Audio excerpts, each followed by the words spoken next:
fait, avec les retours du terrain, je me rends compte en fait que la gestion de projet, elle est quand même hyper particulière dans le pharma. Du coup, malgré qu'on a la méthodo avec toutes les grosses certifications qui existent sur le marché, eh bien, en fait, on a des petites subtilités, etc., qui sont vraiment pas faciles à appréhender.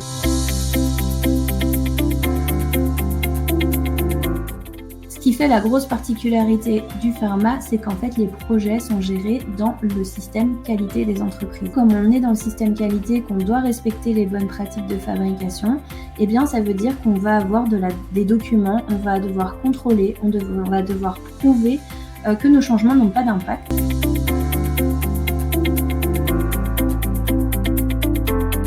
La gestion des changements fait partie intégrante du système qualité, ce qui implique qu'un changement doit être autorisé et approuvé par la personne responsable. Mais souvent, on a quand même une équipe qualité qui va approuver les change control.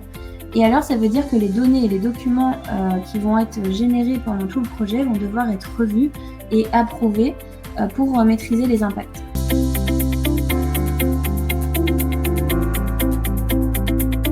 Qui dit changement dit projet, parce qu'un projet est destiné à changer quelque chose. Dans l'annexe 15 de l'EUDRALEX volume 4, donc les GMP, on a tout un paragraphe qui parle de la gestion des changements dans le pharma. Les processus de fabrication sont soumis, donc à partir du moment où on a l'autorisation de mise sur le marché, on a le procédé de fabrication qui est soumis.